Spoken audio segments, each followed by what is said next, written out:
So I got my handy little gnome book out to write down the things that were helpful for me when I first started losing weight. The very first thing that was like a need was the app Myfitnesspal. I'm sure there are other ones, but I've been using it consistently for 6-7 years. So every bit of my information, my past, is in there. When I look at the weight loss and stuff, it starts all the way back at 210 and goes down from there. So I'm not going to get a new app, even if there is a better one, just because I've used that one for so long. Plus, I eat the same foods over and over again, so it's already like in my, not bank, in my log or whatever. So it's just easy. So that's what I use. And when I first started using it, I will be honest with you, I would eat pretty good for the morning, and then I would know like, okay, well, I've only got like 600 calories left for the day, so I can either have like 2 chicken breasts and a cup of rice and some veggies, or I can have 1 cupcake from Fantasy Cupcake, which equaled the same amount of calories. And so like an idiot, a lot of times I'd be like, you know what, it's worth it. And so I'd get the cupcake instead. And then I would find that I feel like crap and I was very hungry. So after about a month of eating horribly and then realizing like I'm still hungry because it's such a little amount of food, I thought I better pay attention more to what I'm actually eating. That way I can get more food and feel fuller. So I've been on, and it worked. I mean, I still lost weight when I was eating a cupcake, but when you only eat a cupcake for dinner, you're getting 0 nutrients and you feel like crap. So there was a huge difference when I started eating good for you foods versus junk. And then I would get like Hershey's Kisses, and one of those is 20 calories a piece. And so I would just set out however many I was going to eat, and that would be it. And so I'd still get my chocolate fix, without it being too bad. So I wrote a list of, let's see, I have 24 things that I wrote so far. There might be more, but this is just what I could think of things that were essential to me being able to lose the weight. So the first thing I've said over and over again is I logged everything. If I tasted a food and it was disgusting, but I still swallowed the bite, I would log the bite. I logged everything. Every drink, people don't even think about their drinks, their coffee creamer. My creamer, every day, no joke, my creamer is 230 calories because I need that much creamer in my coffee. And I do it every single day. It is a sacrifice. I don't eat breakfast, but I do have my coffee, and it's a lot of calories. Let's see. My number 2 is be boring and repetitive. It sucks when you basically eat like a can of tuna and a piece of toast every single day, or if you eat grilled chicken and rice and veggies every single night. But it's just so much easier to eat the same boring foods over and over again than to try to hope that you're right on guessing for calories. When you make a homemade taco, like, are you seriously gonna, I mean, I do, but are you seriously going to measure out, this is 1/4 a cup of ground beef, this is, let me add the seasoning, let me add the cheese that I sprinkle on top, that's 1/4 a cup, let me add like however many tomatoes, let me add the lettuce, let me add the shell. You don't think about it, you just assemble it, and before you know it, that taco is 730 calories, okay? I've done the math, I know that's the taco that I used to make, that's what it was, and so I started, just finding foods that I liked. Like for a very long time, I would eat deli rotisserie chicken, like 3 or 4 pieces on a half a piece of 35 calorie bread toast with like pepper jack cheese, and then 17 Cheez-Its. And I would count them out because I didn't want the full 36 of the serving. I wanted half. And so that was enough for me, and I ate that just about every single day. Or if you're lazy and you don't want to do all that, just buy Smart Ones. I did that for a long time too because I was too lazy to actually figure all that out, and I thought, well, it's 230, 330 calories, scan the box, you're done. It's easy. So be boring and repetitive, same foods, same time of day. If you eat every day at lunchtime and you know you're starving by dinner, like maybe try to go a half hour longer, and then you can have something later in the evening. Just, you got to be consistent, because if you're not, your body's going to want things when it shouldn't want it, and you're going to crave things. Anyway, so be boring and repetitive. It works.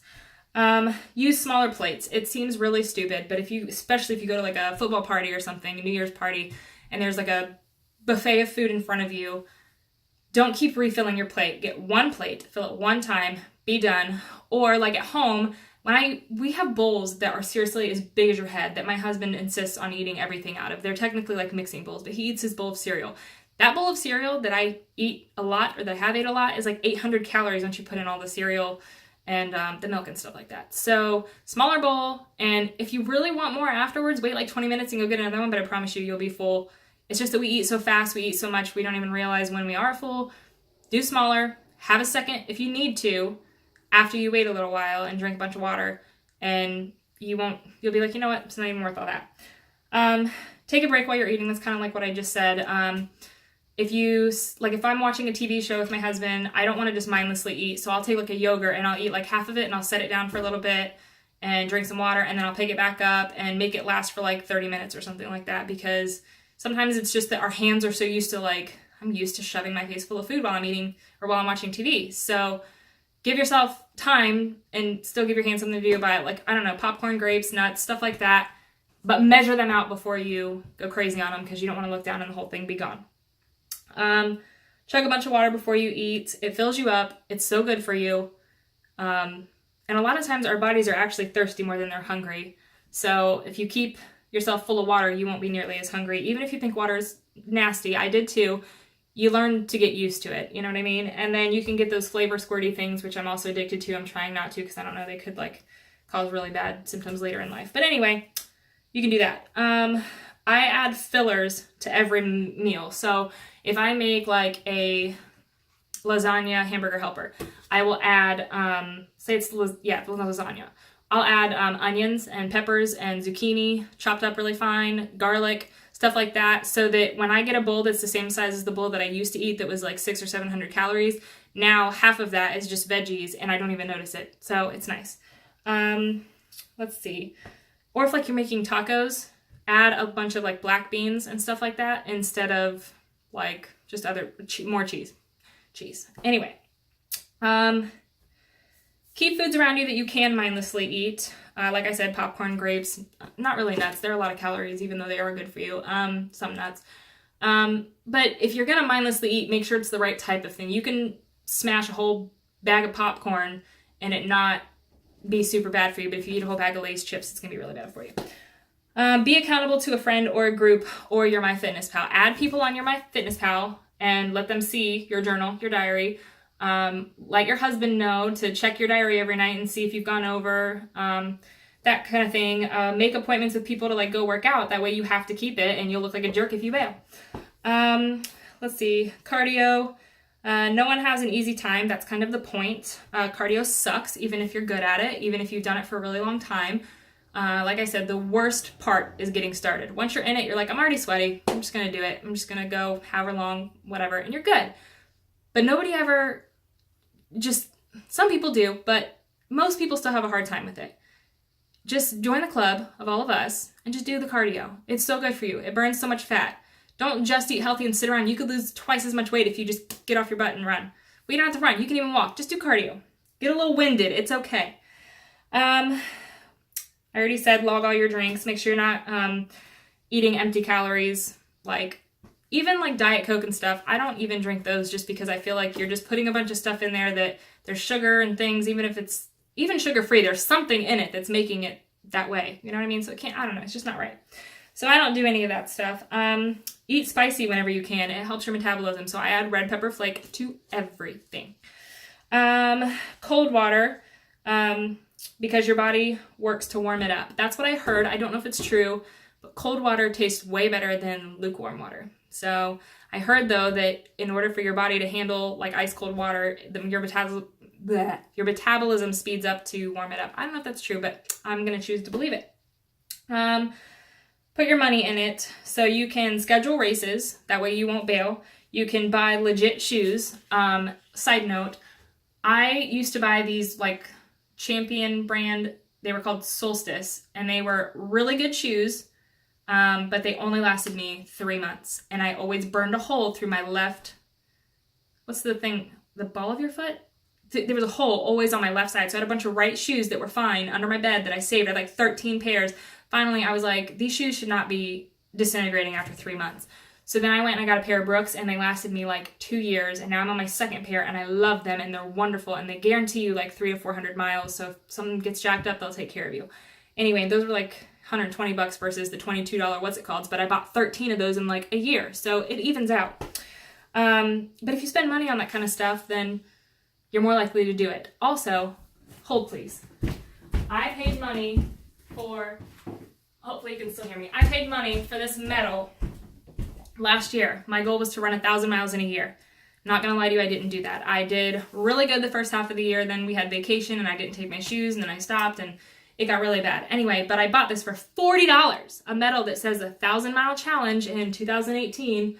So my husband's gonna need to scratch off that 8 and go ahead and put a 9 or something on there, maybe dash 19, so that I can still keep this $40 medal that I paid for. But this, I hung it in front of my treadmill and it reminded me to run as often as I could, and then I just was stupid. It wasn't the medal's fault, it was mine. Don't be like me.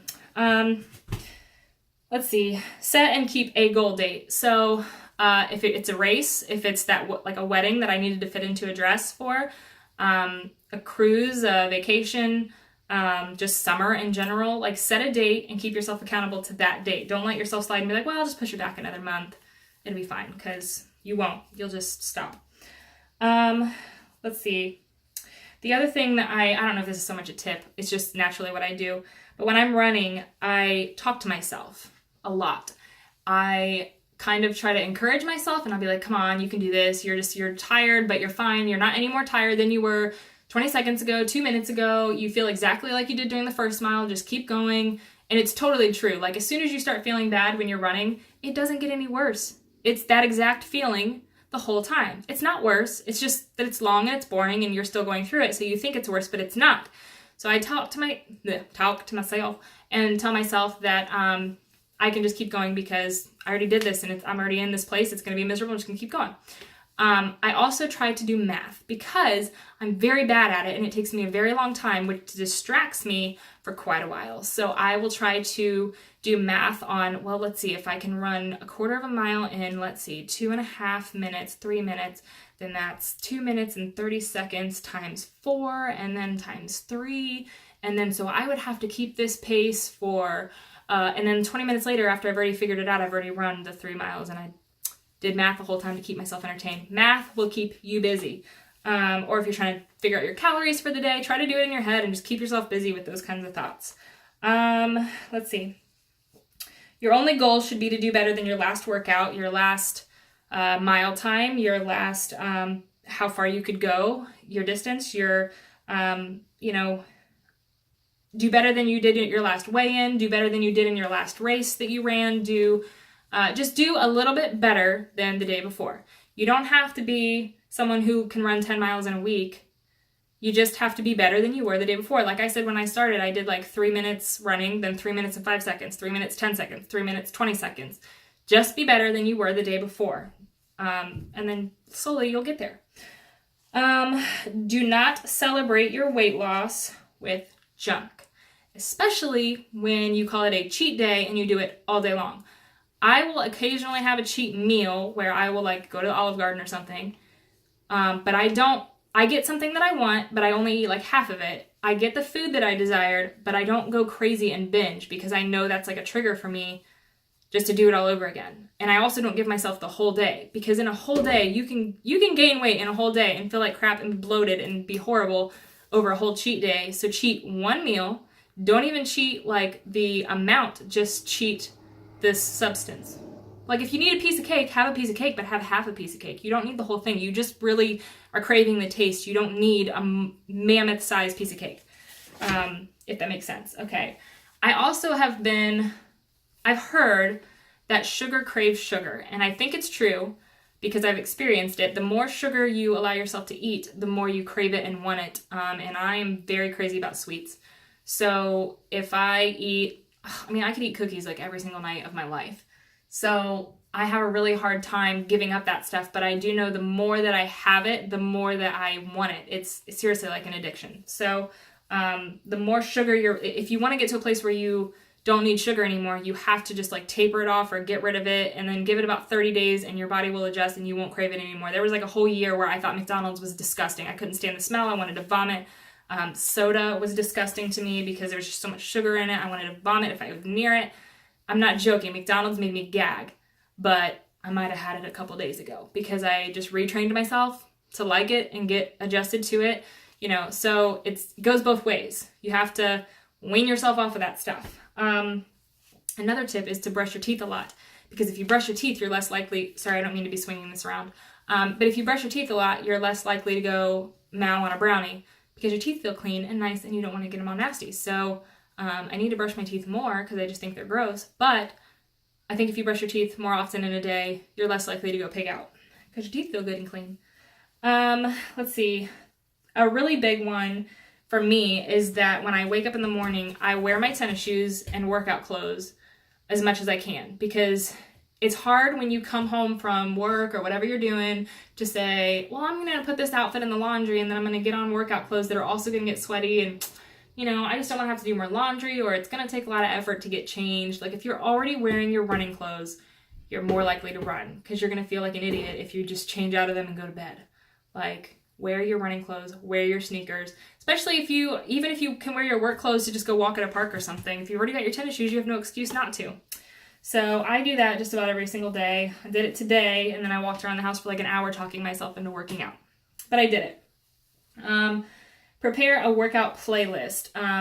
I listen to a lot of different things. Sometimes I listen to podcasts too, but there are just certain songs that like get me pumped up to go running. And so when I hear them outside of running, it makes me think of running, and then I'm like, oh man, I want to be running right now because like this song would get me so pumped. So have a playlist ready, or have I listen to Ear Biscuits from Rhett and Link, and they keep me busy. They're like an hour long, stuff like that can get you distracted and you can get pumped up too. Let's see. I think it's the same kind of thing when I hear the song outside of me working out, is like when you hear a certain song and you think like, oh, that's our love song. That makes me think of love. Like, certain songs make me think of like, man, I wish I was running right now. So anyway, I don't know if it's the same, but anyway, let's see. I rewrote that one. That's the same thing. And I rewrote that one too. Oh, also my last one here is to think of anything that you're about to eat in terms of exercise. So like, for instance, if I want a piece of cake that's 440 calories, that is 4.75 miles, 4.5 miles that I would have to walk or run, which would take over an hour if I walked it, to burn that piece of cake off. So it's not really worth it if you think, oh, this, I don't know other sweets other than cake. I'm drawing a blank. But if this thing that I want to eat is 300 calories, then I need to do 20 minutes on a bicycle, 30 minutes on a bicycle, or whatever. And if you are okay with that, then do it and then go work out. But if you think about it in terms of like, man, I'd have to walk like 10 miles to work off this pasta that I'm about to eat, then don't do it. Also, I didn't write this down, but this is a good one. Log your calories and assemble your foods. Assemble your foods after you log your calories. So if you're going to make a taco, for instance, don't eat it and then figure out that, oh crap, that was 700 calories that I just made. Log the calories first, the shell, the cheese, the tomatoes, the avocado, everything that you have there. See what it costs, and then if you're like, I'm going to have to cut that bad boy in half because I can't have all them calories, you'll be so much happier with yourself than if you surprise yourself and be like, man, that was 700 calories, I didn't mean to do that. So those are all the things that help me. I'm sure there's more, but I just can't think of them. But hopefully, if some of those weren't like super obvious to you, I don't know, maybe some of them were, but maybe something in there can help you make a new routine or just make better choices and make it a little bit easier for you. It's not easy ever. It's still difficult. It's just when you set yourself up and you have the tools, it's much easier to say no to some things and to get up and do stuff. So anyway, good luck to you and good luck to me as I try to lose this 30 pounds again.